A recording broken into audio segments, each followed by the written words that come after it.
Let's not be so gloomy. Let's try to be No, a I'm little taking more up chipper. the energy. Taking All it right. up. All right, let's see how that goes. I'm a little scared. You should be. You're hanging out in the House of Sunny podcast, where it's always sunny, mostly because of your host, comedian and YouTuber, Sunny Lohman. Want to know what Sunny and her friends are thinking about this week? Well, here she is, Sunny Lohman.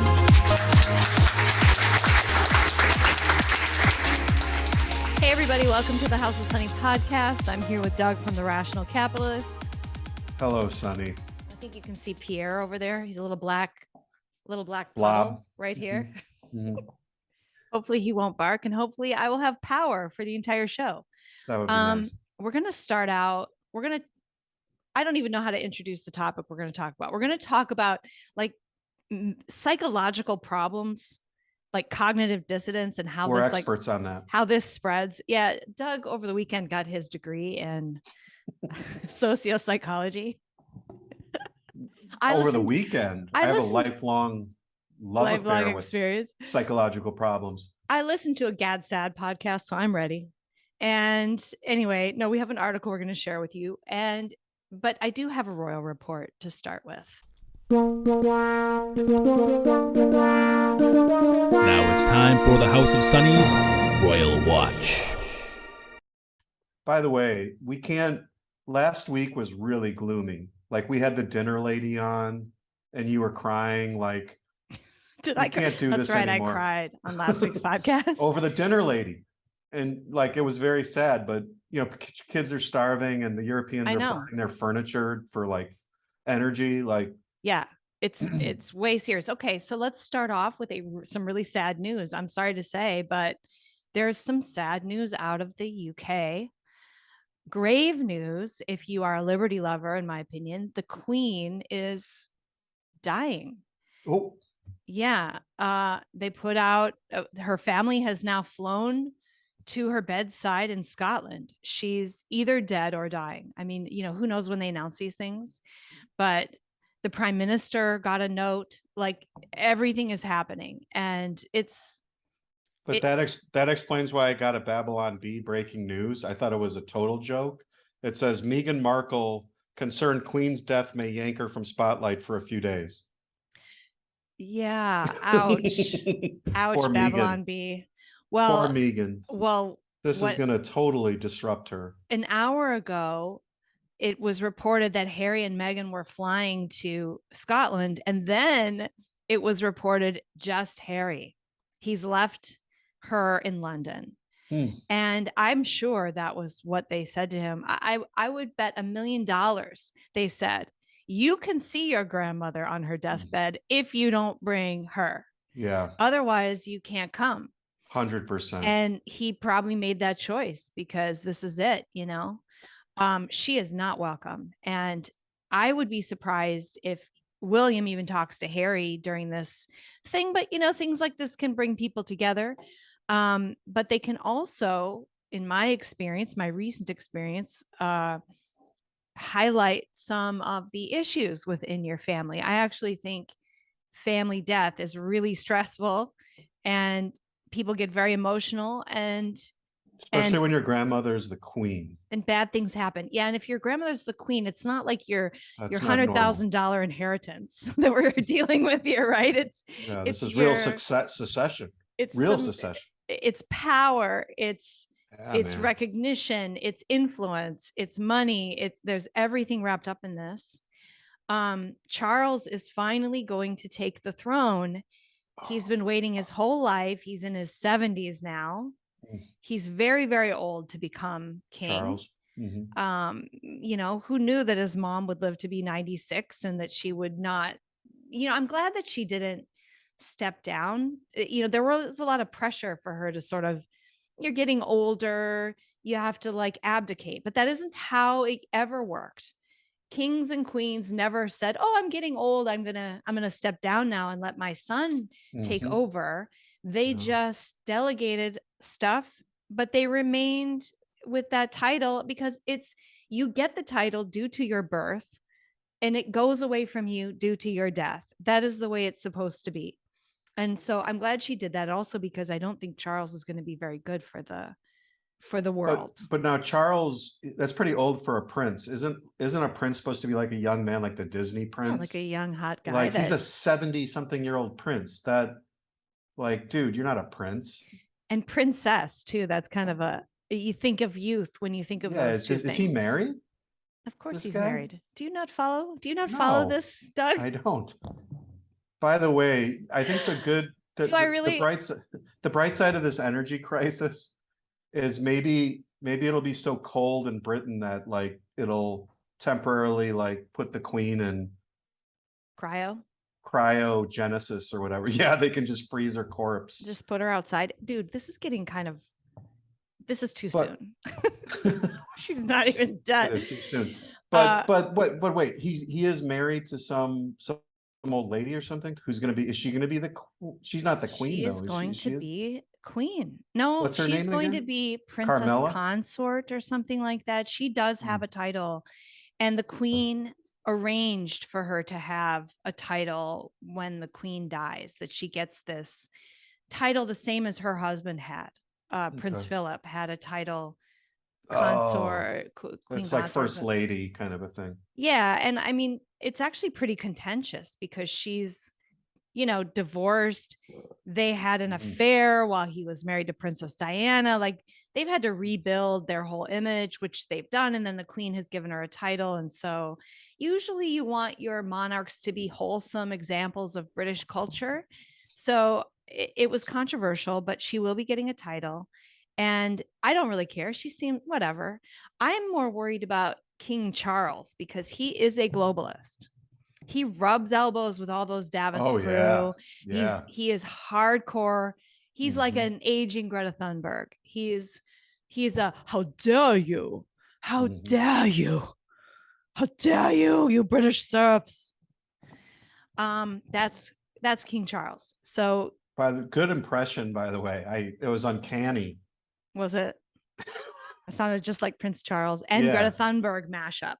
Yeah, I like that. So, but for real, I mean, this guy's terrible. The queen or that position has a lot of global influence, and Queen Elizabeth II has been very, very good at being apolitical and not, I don't know what to say. I mean, I feel like in some ways I'd like her to have influence if she were on the side of freedom, but the fact that, we can't really expect that of these people, then just shut up, right? Let the people deal with it, because any butting in on the side of the totalitarians is just going to be worse for us.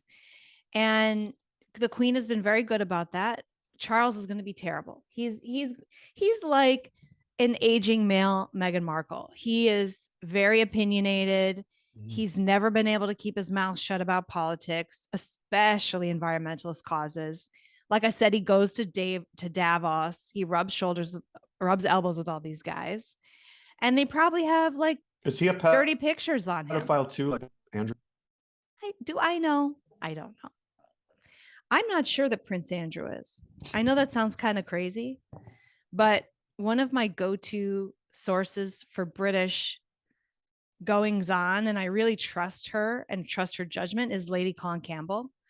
And she's 100% on the side of Andrew. She thinks he's been completely framed. So he was just hanging out with Epstein to talk about like his biological philanthropy and like she his thinks Bear Stearns career. I mean, like people do, like the elites kind of hanging out or whatever. And apparently the woman that's in the photo with him, I mean, this is probably a longer story, but she's got a whole bunch of evidence and information that makes that woman really suspect, that she's got a history of being a con artist. And there's just some questions, I would say. And I don't think anyone should have hung out with that dude, but he was obviously good at weaseling his way into talking to everyone in power. And like we've all been talking about, he was probably like some sort of agent and had had the goods on a lot of people. So who knows? I mean, they target people and they go after them, and maybe Andrew's just dumb. You know what I mean? Likely. So I mean, they're inbred. dumb These pedophile. royals. Yeah. You can be a dumb pedophile too. Or just a cheater. I mean, you know what I'm saying? Like, not that that's a good thing, but he just likes teenagers. Okay. All right. I don't have enough. I can't. But big picture, like, so you're going to get this like globalist clown. He's got some weird wife. We don't really know who she is. Camellia or Camilla or something. Is that her? Camilla Parker Bowles. We know who she is. What do you mean we don't know who she is? Well, okay. I'm representing all the people that don't know jack shit about any of this. So he was married to Princess Diana, right? And then he had an affair with this woman. Yes. And then he had Diana killed. Or we think he had Diana killed. I never said that. To go with this, Doug, you're going too far here. This royal report is off the rails officially. No, I'm just. If he could have people killed, why is Meghan still around? That's what I. He loves Meghan. I mean, he loves her because he's simpatico with the. Yeah, maybe so. Maybe he's he thinks she's just a genius with her brilliance. They were in the UK anyway. They were on a tour. And she gave a speech the other day, and it's so funny seeing the two sides, because the side who thinks that she's a big fake phony, you watch her speech. I can play a little bit of this next week because I just want to play it for you guys and imitate it and goof on it because, you know, she has this voice and I'm going to do a better job of imitating it. I'll work on it, but she's so fake. And she comes out with her little actress voice and gives this speech that's all about herself at this charity. And there are all these like funny memes going around about how many times she said the word I during the speech at this charity. And anyway, those of us who think ill of her watch this and go, oh my God, it's more proof that she's horrible. And people who like her go, wow, she's such a good speech giver. She needs to give lessons to all these politicians and all these people about how to give speeches because she's an actress. So she's putting all this emotion into her speaking and this sort of casual nature, which I can see right through. I don't know why they can't. But I think we're going to get kind of into this today in our podcast about how people can look at the same news and come to completely different conclusions. And what is at play in our psychologies that causes this to happen? And what I struggle with is, how do we know we're right? How do we know that we're not the ones, screwed up here in our view of the news and everything? How do we know that they're the ones experiencing the cognitive dissonance and stuff like that? And we'll get into that. But I wanted to start off this whole topic with this recent interview by Jennifer Lawrence. Did you see this? Yeah. There's a meme I just posted about it. That's really funny. Oh, really? How she's having nightmares. Yeah. So she's having nightmares about Tucker Carlson, apparently, which I have dreams about Tucker, but they're not fantasies. He's on like a white horse, white steed. With longer hair. Flowing in the wind. Sonny, I'll save you. The meme is of her with it's actual pictures of her with Harvey Weinstein, joking. And it says, I posted that this morning on my Facebook. Yeah. Let me get it. I'll show it to everybody. And then I'm going to show this article that was written about her, because I think it I feel like this whole thing has sort of jumped the shark. This whole woke, the Chardonnay sipping lefty lady, right? I mean, hasn't it? Yeah, here we go. I don't know. Did you just share the meme I posted this morning, or did you post it yourself? I think you shared mine. Oh, maybe I shared yours. Who had it first? Me or you? Well, whoever created it. I didn't create the meme, so. It was actually posted by Occupy Democrats, and it was shared on Twitter by Jim Treacher. Yeah, Treacher. I doubt he made it, But anyway, here it is. So it's pictures of Jennifer Lawrence with Harvey Weinstein, like a whole stack of photos of her with Harvey Weinstein, with her quote, "I have nightmares about Tucker Carlson." So perfect, right? Brilliant. I mean, it's, God. we don't need to continue to point out they're hypocrites, though, do we? I mean, I'm so sick of that, right? Yeah, we're kind of over the hypocrisy. All right, but They're look just at psycho. this. Here's the headline from the Daily Mail. J-Law's gone from cool girl actress to insufferable narcissist, haunted by Fox News nightmares, who loathes her own family for supporting Trump. How did she become so unbearable? I love that article, right? I mean, That's right? a great one. Little bit of bias. I like that. I love it. Cool girl Jennifer Lawrence is out. Neurotic liberal Jennifer Lawrence is in. That's the takeaway from a bizarre new Vogue profile of the Hollywood actress of Silver Linings Playbook and Hunger Games fame. The article titled "Jennifer Lawrence Talks Motherhood, Causeway, and the End of Roe v. Wade" was ostensibly supposed to be about her new child, new movie, and spattering of predictable left-wing virtue signaling. Instead, we were taken on a wild ride through the tangled jungle of her apparently newfound political fanaticism. For one, she revealed that she has nightmares about Fox News host Tucker Carlson that she discusses with her therapist. Sheesh, that would be bad enough. But apparently she also can't forgive her own family for being Republican, gun rights supporters, and pro-life. In fact, she can't deal with anyone that doesn't believe the exact same things that she does in all her wisdom after 32 years on Earth. Quote, "I've tried to get over it, and I really can't. I can't," she said, of trying to reconcile with her kin after the 2016 election. "I'm sorry, I'm just unleashing, but I can't fuck with people who aren't political anymore," she went on. "You live in the United States of America. You have to be political. It's too dire. Politics are killing people." Yes. Whoa, all right then. Even the left are killing people. I don't know that politics I know, right? is. It's not politics. It's the left, sweetheart. It's the burning and the Molotov cocktails. That's what's killing. It's Trump, Doug. Oh, Trump's killing? Trump. It's Trump. Okay. That's why the raid was justified. Come on. Right. He's an asteroid hurtling toward Earth. I forgot. Even the journalist who joined her at her home and an unconventional spa experience seemed to be taken aback. Quote, "I looked down at my list of questions about her movie and her acting career and started to laugh. It felt absurd. It felt absurd to segue into all that." Vogue's Abby Aguirre wrote, "What happened to J-Law? People used to believe Jennifer Lawrence was totally not like other celebrities. After all, she loved pizza, beer. She just wanted to wear sweatpants, sit barefoot on couches, and get drunk with her friends. She's just like us," we proclaimed, as she told stories about dumping beer on fans who asked for selfies and joked about itching her butt on sacred Hawaiian stones.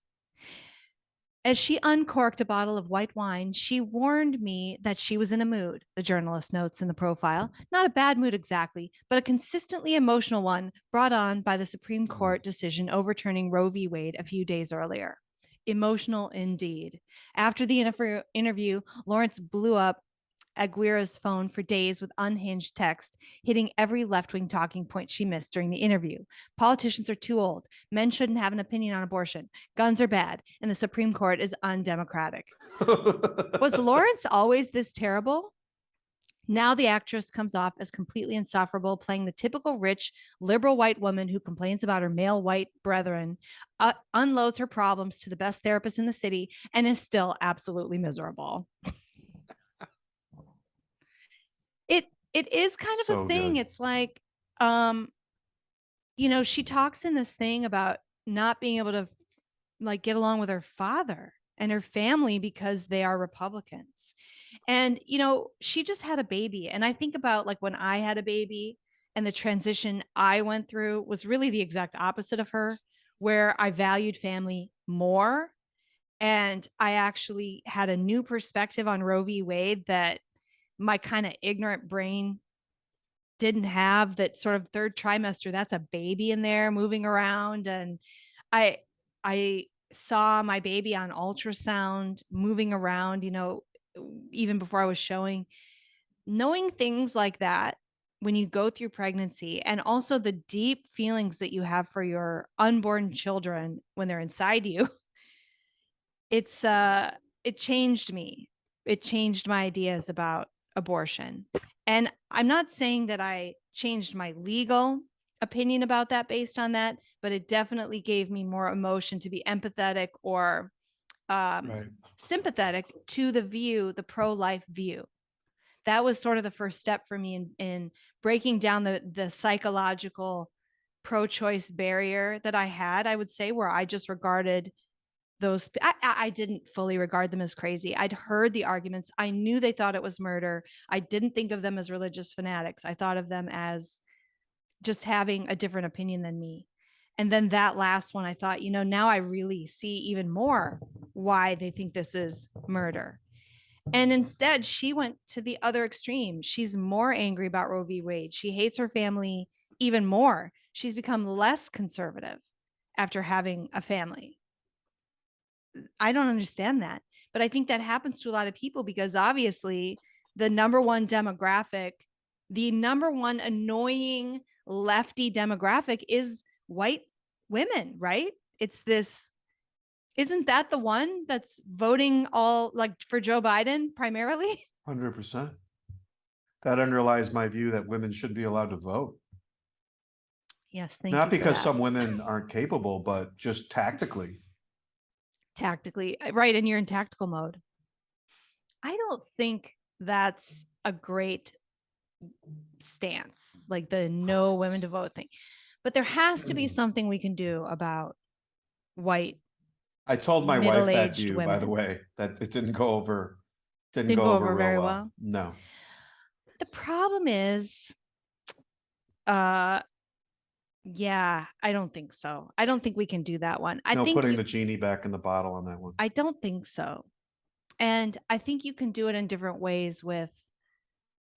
But how do you ever get white women then, these soccer mom types, these Jennifer Lawrence View types, to ever be reasonable? Well, I think that's the question. I think we have to figure out how to reach them and keep them reached as a group going forward. I mean, the representatives of that class, like me, maybe can have an influence. I don't know. I'm seeing a lot more stuff from women rejecting feminism. I think it comes from feminism. And I think feminism just has to be kind of debunked and also relegated to the trash heap. You know what I'm saying? Like, It has to be turned into we have to start looking down on feminists, and it has to be regarded not as a rights issue, but as feminists are actually anti-women. They are denying female identity and they are anti-men.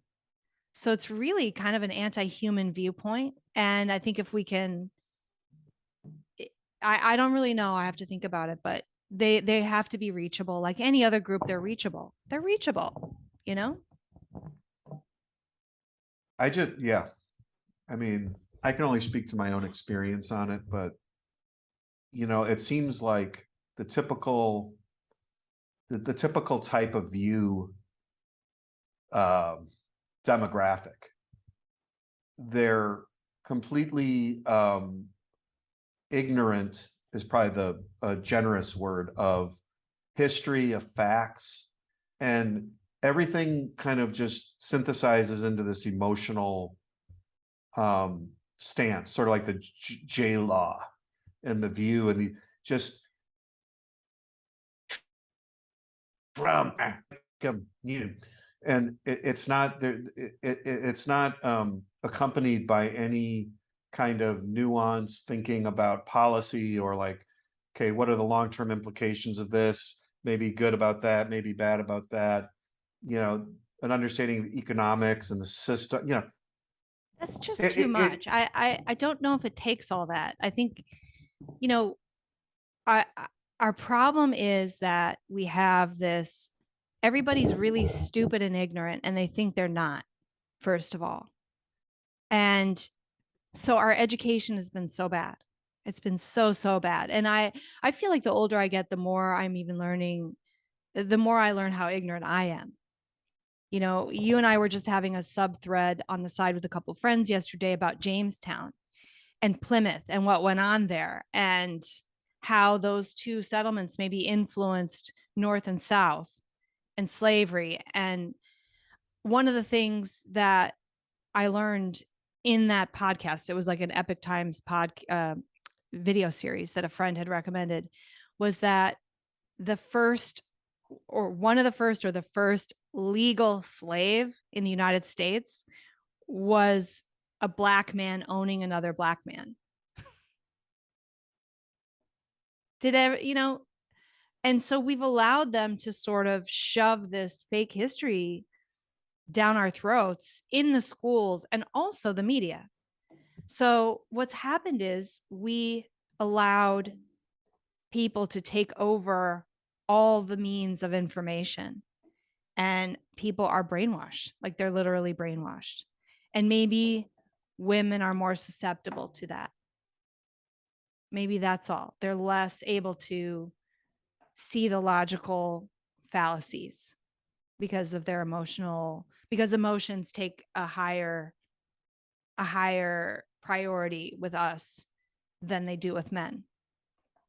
I mean, I'm do you just remember making shit the up right line now. in As Good as It Gets with Jack Nicholson, where he's an author and she goes to him, how do you write women so well? Oh, yes. And he goes, well, I take a man and I strip away reason and accountability.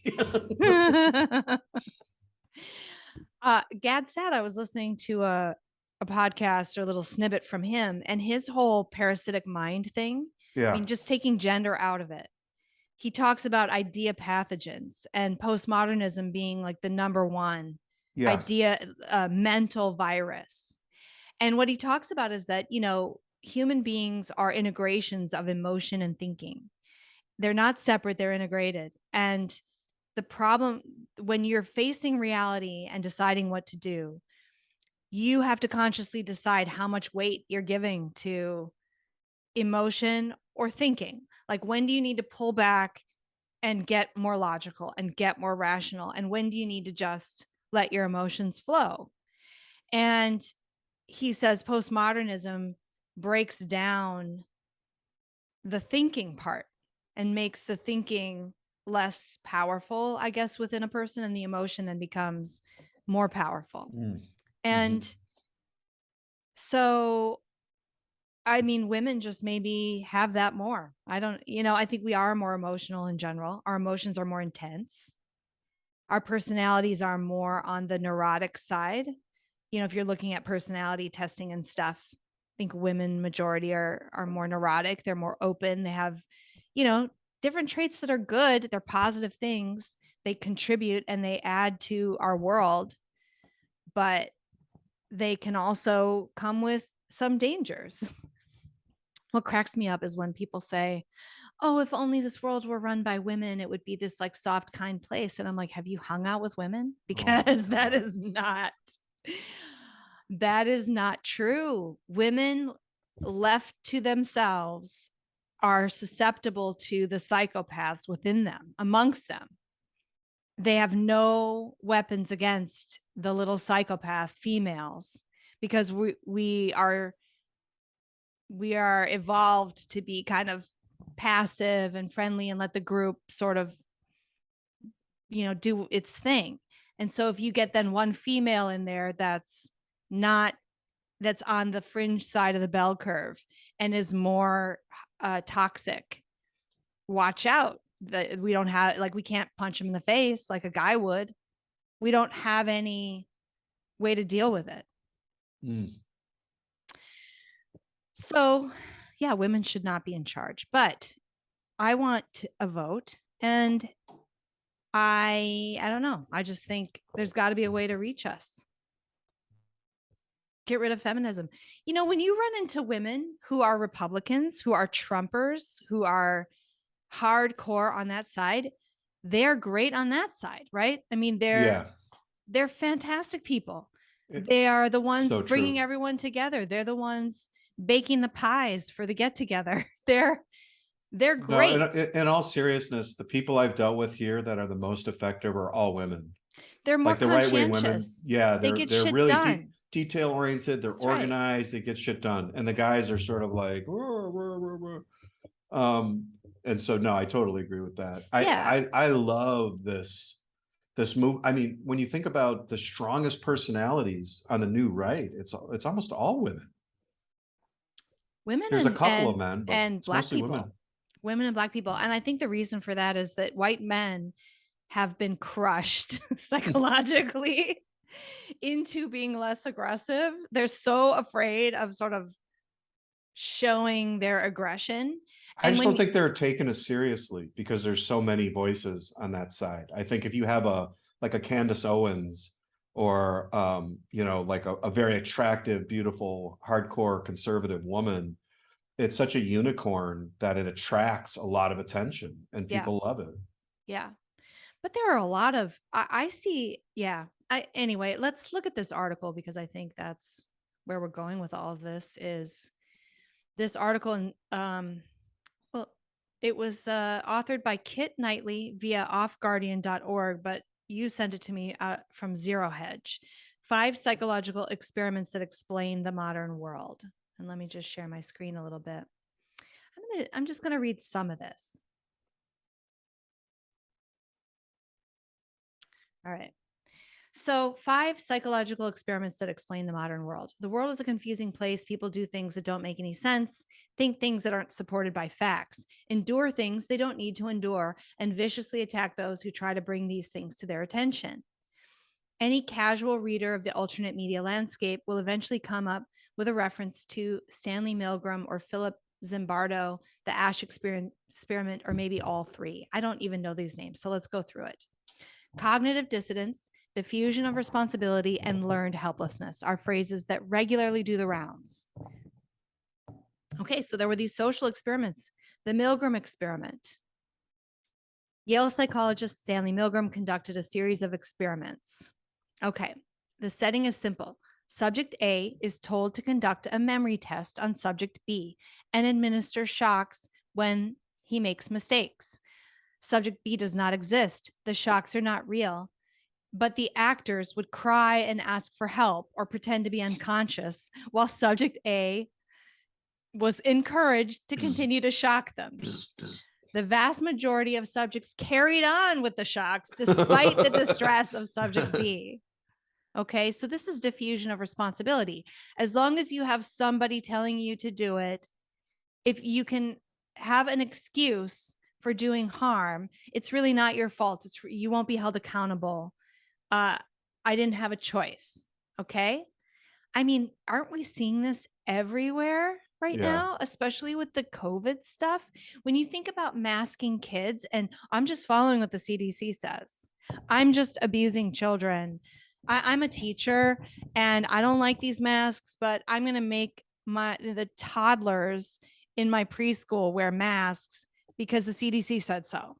It's not really my fault. I'm not really doing it. I'm just, who am I to judge? Or a doctor doing like you said, gender mutilation or something. Like, how could you in isolation, like justify doing that? Whereas, if the hospital and the system and the American Pediatric Association, they're all saying this is fine, just go ahead and do it. This is the thing that in history we look back on and we're horrified that the good Germans, the Nazis who just did what they were told and slaughtered Jews, rounded up Jewish children and killed them. I mean, I don't know. How do you get past that? How do you beat that human urge? The fact that so many people in this experiment, it's how many people did they say it was? Something like, they just said the vast majority here. So the vast majority, I mean, that's really awful. If that's human nature, I don't want to get like I'm feeling too doomed about it. The thing that this means is people like us who have courage, who are willing to stand up and speak out. Every one of us matters And this is why, like, just one person saying this is wrong, I'm not going to do this, is important, even though you might lose some values from doing that because you're the guy who's willing to stick your neck out. You're actually the people keeping society on track, and you deserve a medal. You're not going to get it. You're not going to get it. You're going to get maybe a society kept more on track because you're willing to stick your neck out and get punched in the face for it. Mm-hmm. Just the way it is. And you kind of have to accept that lot in life. I think maybe that's what that means. Every single person who speaks out, you're minimizing their ability to rationalize and justify their behavior. Right. And then maybe that will wake them up. I think that's actually, to most of these things, that is the key, is that people like us that this is why every voice matters. And you think, well, who am I? What can I do? Well, when you're going up against these psychological tendencies of humans, just speaking out in your community is doing a lot. Okay. The Stanford prison experiment, only slightly less famous. Mock prison. Okay. The experiment set up a mock prison for a week with one group of subjects designated guards and the other prisoners. Both sides were provided uniforms and prisoners were given a number. The guards were ordered to only ever address prisoners by their number, not their name. There were a number of other rules and procedures detailed here if you want to see this article. I'll put a link to this in the description. In brief, over the course of the week, guards became increasingly sadistic, dealing out punishments to disobedient prisoners and rewarding good prisoners in order to try and divide them. Many of the prisoners simply took the abuse, and infighting began between troublemakers and good prisoners. That's so sick. Though technically not an experiment in the purest sense, the study does reveal interesting patterns of behavior in its subjects. The conclusion: prison guards become sadistic. Prisoners become obedient. All this despite no real laws being broken, no real legal authority, and no real requirement to stay. If you give people power and dehumanize those below them, they will become sadistic. If you put people in prison, they will act like they are in prison. This is so, I think of the censorship online and the way in which big tech and particularly the left has dehumanized conservatives. Putting aside the legal argument, just the fact that it's become fashionable to deplatform and shut down conservatives in the name of, oh, these are such bad people and they're subhuman. They need to be shut down and kept out of the public marketplace. They're such a danger to society. They such have a to danger. Yeah. And then, so that makes those people more sadistic and more vengeful. It encourages them, but it also makes conservatives more obedient. And I see this all the time. Oh my God, such a good point. People are like self-censoring. Oh, I better not say that. I'll get in trouble. I don't want to say this at a meeting because, I don't want to offend anyone. And you start to control yourself and be a good little prisoner. This has been going on for decades. The dehumanizing of the right and of Republicans, I should say, not even the right, but the Sam Harris interview where he came out and was like, it was right to repress the laptop information in order to prevent Trump from being elected because Trump is just that bad. To have a guy like that be okay with censoring because somebody's just that bad. And this is a guy, Trump, who's like, he was president for 4 years and the sky didn't fall. In fact, things were pretty good. And yeah, what happened? This is what they think about him. This is a guy who's had the FBI, the CIA, and the entire deep state up his ass for 6 years, and they still don't have a crime to pin on him.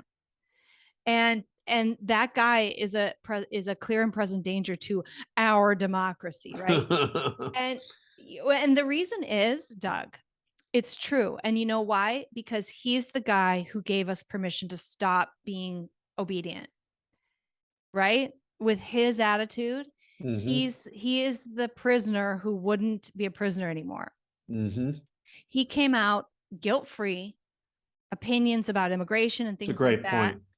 And so he has to be crushed because he's motivating people to speak out and to not be prisoners anymore and to not allow themselves to be dehumanized.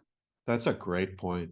That's a great point, especially in the context of that experiment where they said there were like subgroups, like the prisoners, The the good prisoners, and troublemakers. the troublemakers. And you can see that within our own side, where you have the good prisoners going, oh, Trump, oh my God, he's the worst. And that explains the anti-Trump right. The Liz Cheney types. Yeah, they're horrified because don't make the guards angry. They're gonna hurt us if you keep talking like that. It's despicable. That's exactly the way to think of them. They're literally prisoners who don't want us to upset the prison guards. And you can see why they're so afraid and why they're doing what they're doing, because they see us as, we're going to cause them pain and harm by upsetting the left too much. Okay, the Ash experiment. Another experiment in conformity, not as brutal as Milgram or Zimbardo, but perhaps more unsettling in its findings. First conducted by you put together a panel of subjects, one real subject and a handful of fake subjects. One by one, the subjects are asked a series of multiple choice questions to which the answer is always obvious. And all the fake subjects will get every answer wrong. The question is whether or not the real subject will maintain his own correct answer or begin to conform to the group. While most people maintained their right answers, the error rate in the experiment group was 37% versus less than 1% in the control group, meaning 36% of subjects eventually began to change their answers to align with the consensus, even though they knew they were wrong. 36%. This explains Democrats. This explains a lot and why it's so important to speak out. Yeah. When you're in a group setting, especially imagine a school board, and you're right about something, and everyone's agreeing, and it's very easy to question yourself and say, I should just go along here. And when one person speaks out, it breaks that consensus. Right. And so what that does is it allows other people to be jarred out of their going along conformity and go, oh wait, no, yeah, she's right. I hate that that's necessary, but there are enough humans that will just go along. And so it is important. But this also explains the poll rigging, because I never understood that. Like, why these crazy polls that come out, like Hillary's going to win by 90-10 against Trump. You knew these polls are so biased and they're almost stupid. They're so wrong. Yeah. And now this explains it. If it's a conscious decision by Democratic pollsters to create a consensus. Well, they do it all the time. People will question themselves. 99% of scientists agree. They do this all the time. They're always trying to tell us it's a consensus. I had an argument with a family member the other day, and he said to me, everyone agrees with me. And I said, that shit does not work on me. That shit does not work on me. Prove it. Don't even bother. That I don't care what they think. This is like you and me talking. Around 1/3 of people will either pretend to change their minds for the sake of conformity, or more alarmingly, will actually alter their beliefs if they find themselves in the minority. The application: staged or invented polls, falsified vote counts in elections, bot accounts on social media, astroturfing campaigns, media headlines proclaiming everyone knows X or only 1% of people think Y. There are a great many tools you can use in order to create the impression of a fake consensus, a manufactured majority. I think that we are really suffering under this, because I think that we all feel like we're in the minority. They're making us feel that way with the way they run our information. And that's partly the basis of gaslighting, isn't it? Yeah. And Make you feel like you're crazy. Everyone gets censored online, and everyone effective, everyone high profile ends up getting censored. And then you have fewer and fewer and fewer voices that you're surrounded by saying what you think. And then the bots. And then you start to feel, wow, I'm really in the minority, when really most people would agree with you. Okay. Festinger's cognitive dissonance experiment. The least well-known experiment, blah, blah, a subject is given a repetitive and dull physical task, originally turning wooden pegs, but other variations use other tasks. After the task is complete, the subject is instructed to go and prepare the next subject for the task by lying and telling him or her how interesting the task was. It's at this point the subjects are divided into two groups. One group is offered $20 to lie, the other only $1. This is the real experiment. The conclusion is that after lying to the fake subjects and being paid their money, the real subjects take part in a post-experiment interview and record their genuine thoughts on the task. The $20 generally told the truth, that they found the task dull and repetitive, while the $1 group, more often than not, claimed to have genuinely enjoyed the task. This is cognitive dissonance. Essentially, for the $20 group, the money was a good enough reason to lie. They could justify their own behavior in their head. The $1 group, the meagerness of the reward made their dishonesty internally unjustifiable. So they had to unconsciously create their own justification by convincing themselves that they weren't lying at all. This is creepy.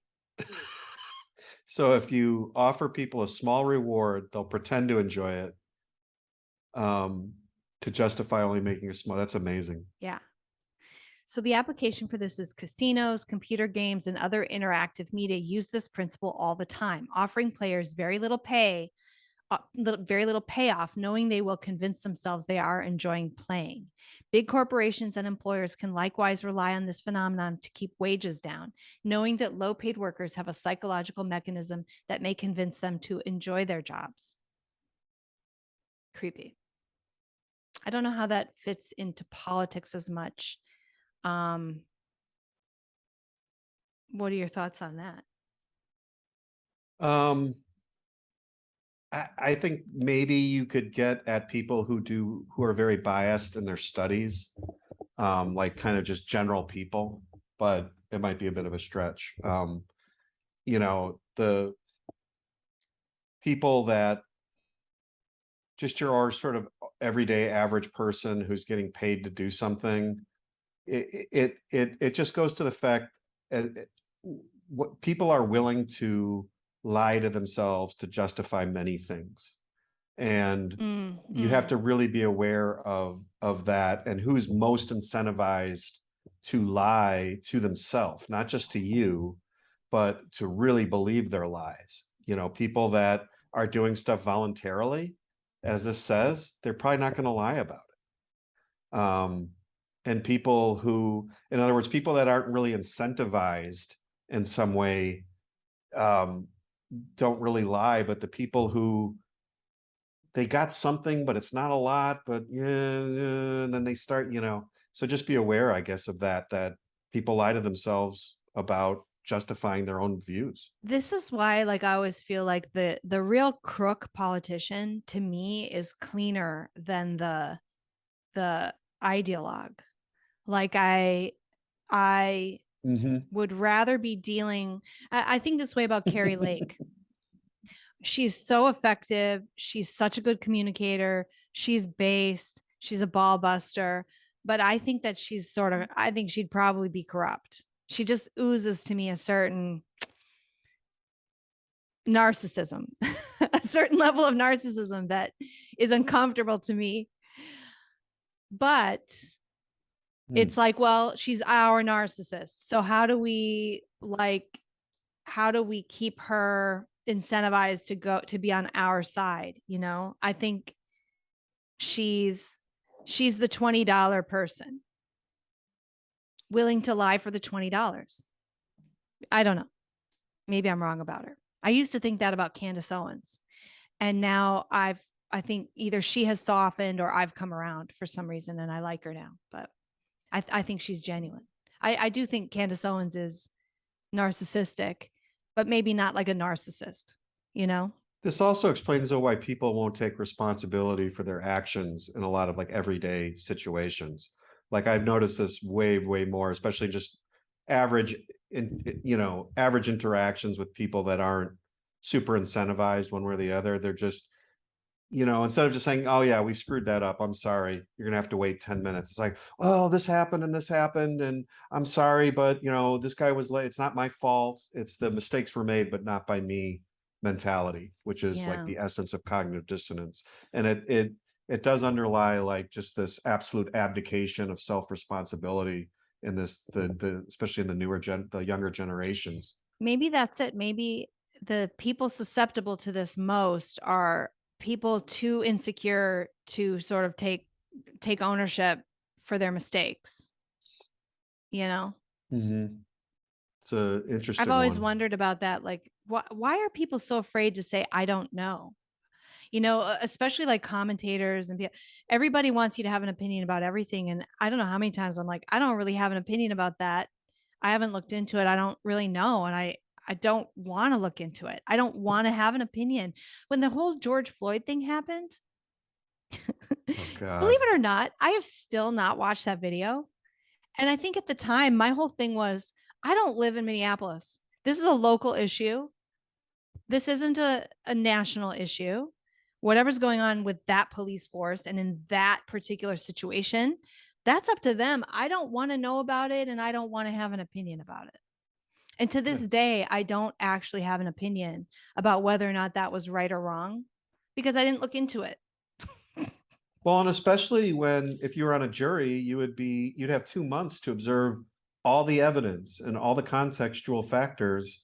Like, what was their training? Like, what were they taught to do? What happened beforehand? What happened afterwards? What's their history of all these things? Yeah. Instead of just like, you just watch a snippet of a video and you form an opinion like that. Well, and it's okay not to know. And the more I learn about history, the more I realize I don't know a lot about history either.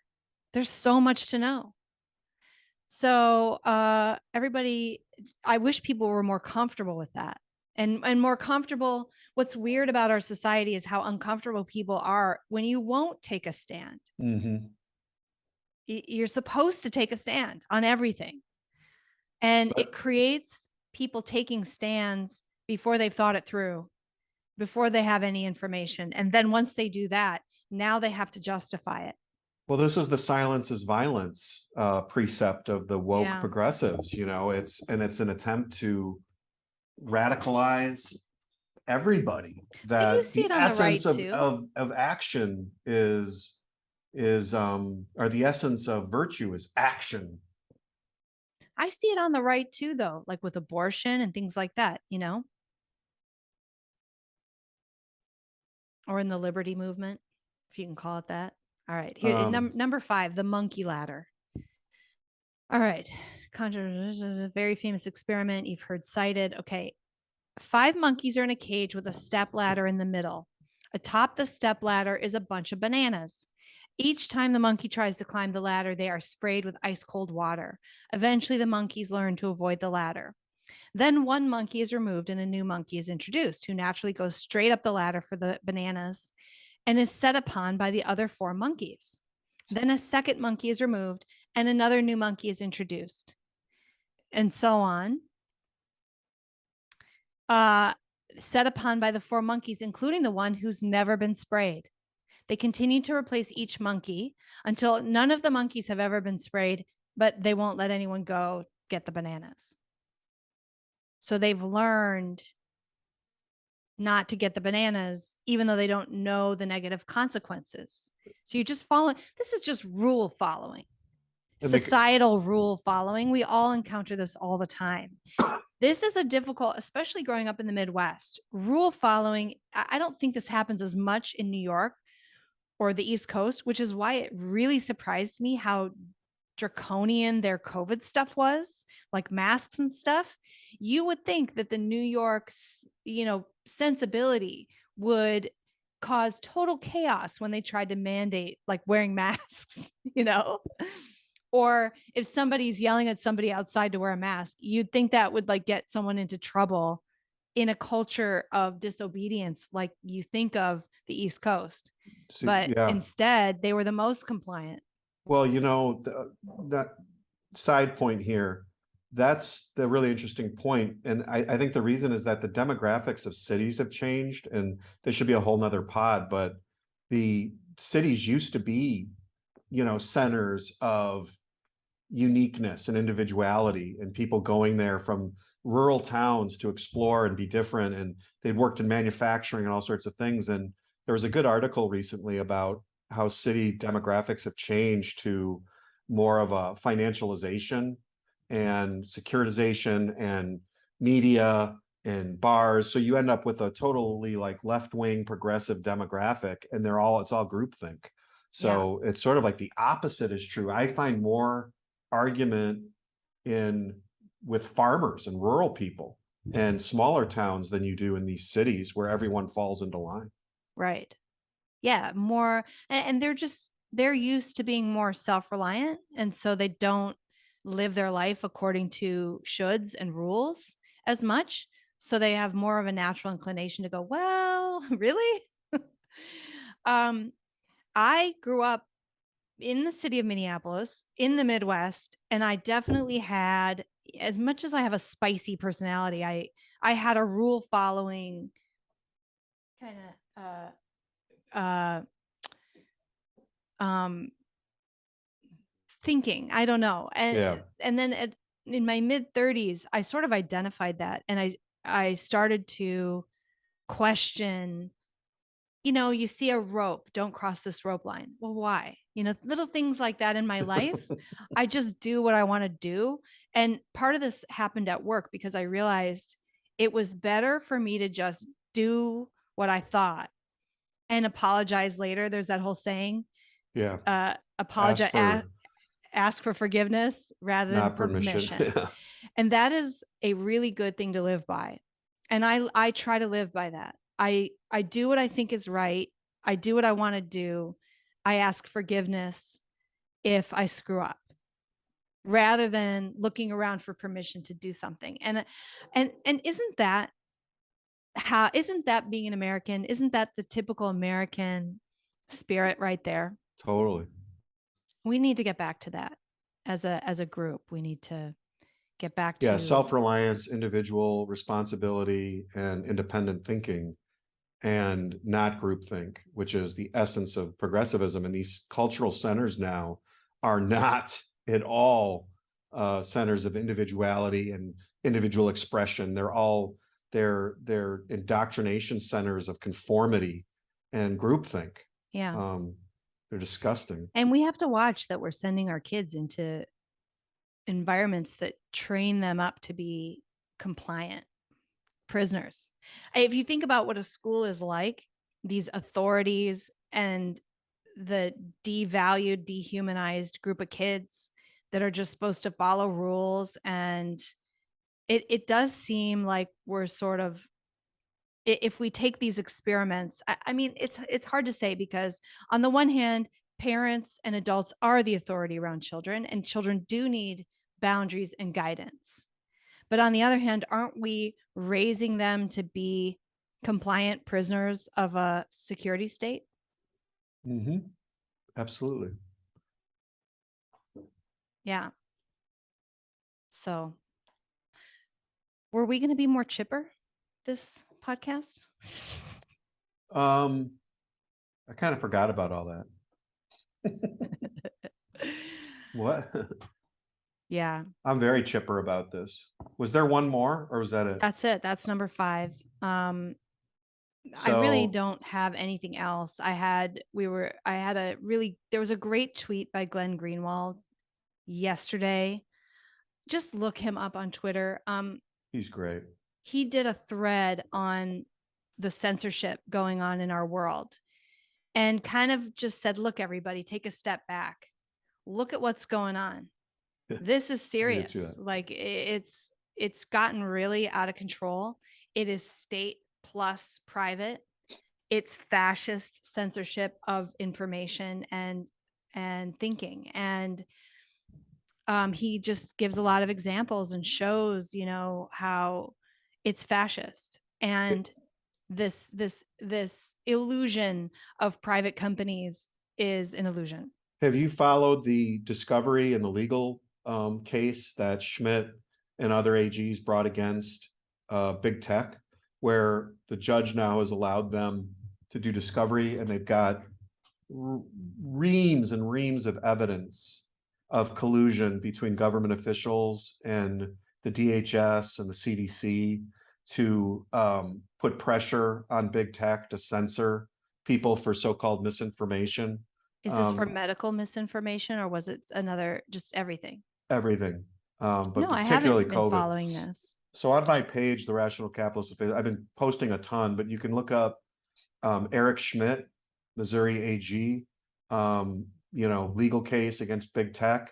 But there's tons and tons of evidence and emails, and this is more and more is coming out that shows the direct collusion between the state and these big tech companies. They were completely colluding, and the lawsuit's awesome. And I think the judge has been actually pretty sympathetic. Great. So it's great. I feel like people are waking up, they see it, and it's just, we'll see what happens. I think more people know or see it now than did before. You don't hear, but it's a private company anymore. Have you noticed that? I don't think I've seen somebody say that in, like, I don't know, at least 6 months now. So the case is called Missouri versus Biden. It's Missouri and Louisiana, along with 4 plaintiffs.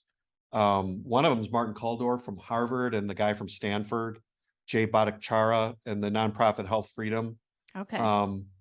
They're suing Biden administration for free speech violations. That's so great. Go and check this out. Yeah. And I'm going to put a link to Glenn Greenwald's tweet, because I just think everyone should read it. It's such a well-written, he's so great.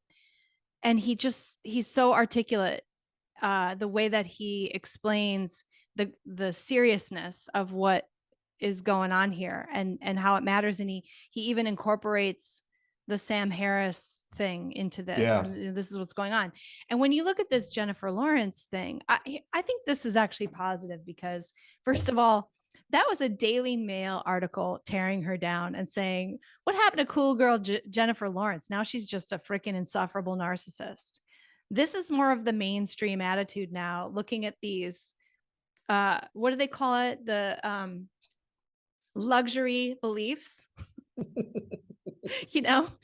Just it's becoming more mainstream to slam these privileged people, these people who are so insulated and isolated that they don't see that what they're saying is, like, she's literally saying, I can't get along with my dad because of Trump. I mean, that's not what life is about. It's so misguided, and she is still miserable. And it's like, you're not living right. So people are seeing that. And I think for her, if you look at those experiments, you can see why she's where she's at. She is surrounded by people who disagree, who are on the other side, right? Like really extreme. She's in an echo chamber. She's in that experiment where everybody is saying something she knows is false. And she's decided to go along with it for the sake of being part of the majority. And now she's had to convince herself it's true, to the extent that she fights with her family.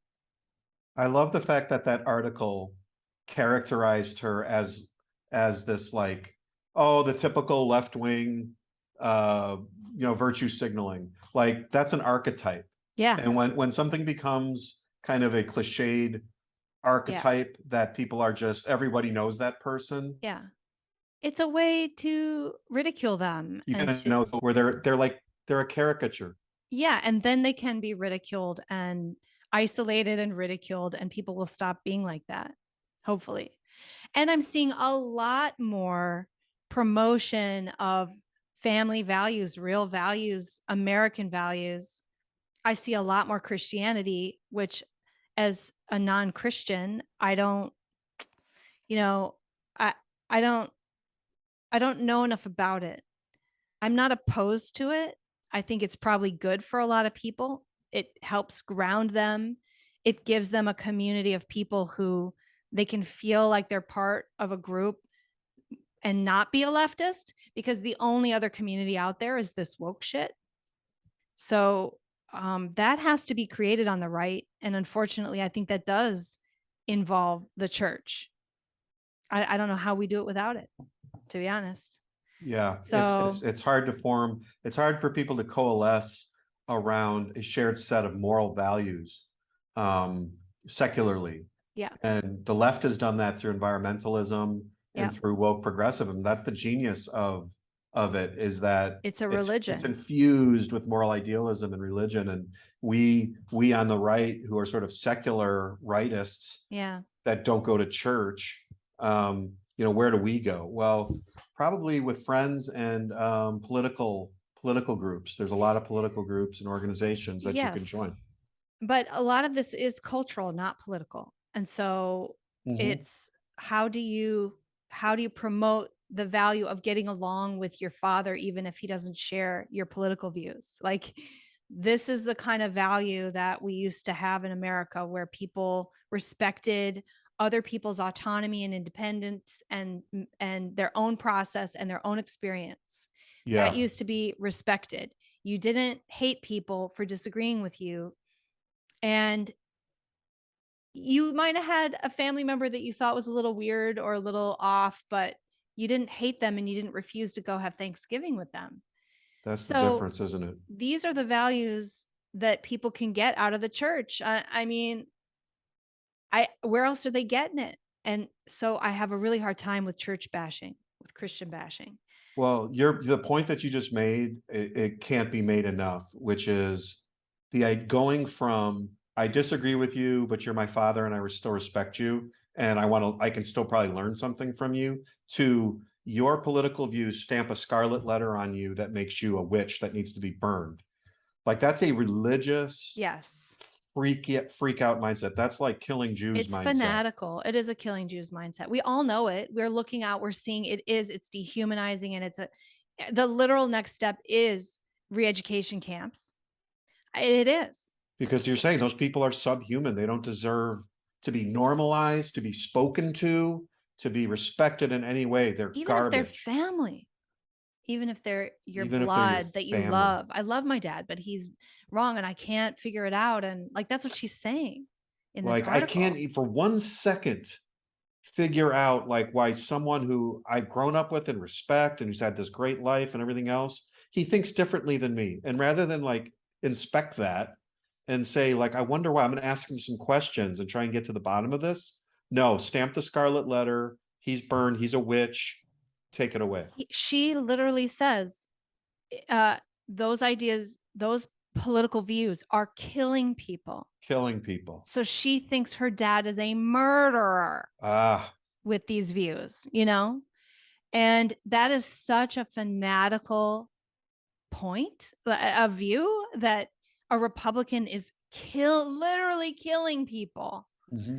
I mean, you could say that about just about any side of any political debate, that someone's going to get harmed by these ideas. So you could stamp that on any group. And she's so convinced not only that her dad's views are killing people, but her own are not. That it's salvation versus hell. Like, yeah.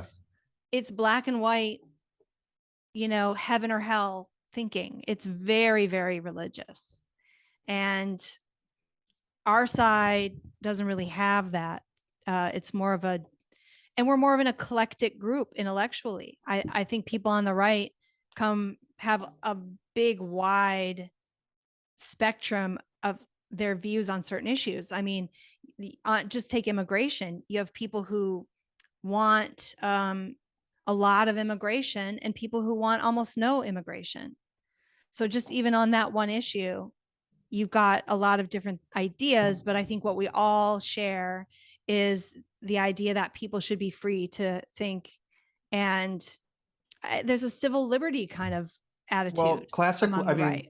part of what you just said is not just that we should be, it's necessary to be free, because classic liberalism, in other words, it's not just like, hey, we just think people should be free and they don't. It's like, no, this is a precondition to living, and much less to successful living, is you have to constantly be learning new things and getting new ideas and growing and making intellectually. Mistakes and like learn and exploring, trying on this idea, revolving it around your head. Like the other worldview they have is that people can't be trusted to go through that process. That's why I think it's kind of dangerous to be like, well, women shouldn't vote and we have this white women problem or whatever. It's true, but at the same time, I think ultimately we have to say, look, these people, first of all, maybe there is something else that can indicate wisdom to be able to vote, if it's age and then maybe property ownership, things that used to be in place. But also, I do believe that those people are reachable. I think we've given up reaching certain groups. We're allowing the media to just they're beyond the pale to lead these people by the nose. And women maybe have to go and change the minds of other women. I'm not sure what needs to happen there, but so I think our side fundamentally thinks people are capable of being free and making good choices for the most part. And you're always going to have that neighbor that has his weird shit in his yard, but that's what it means to be free. It's putting up with some other people doing things you don't particularly like. So anyway, I think there's hope, especially when I see her ridiculed for that crazy article, and she won't be unaware of the ridicule and criticism. She'll find out about it, Yeah. So it's going to be that moment where that consensus breaks down and she sees, oh, a lot of people think that what I just said was nuts.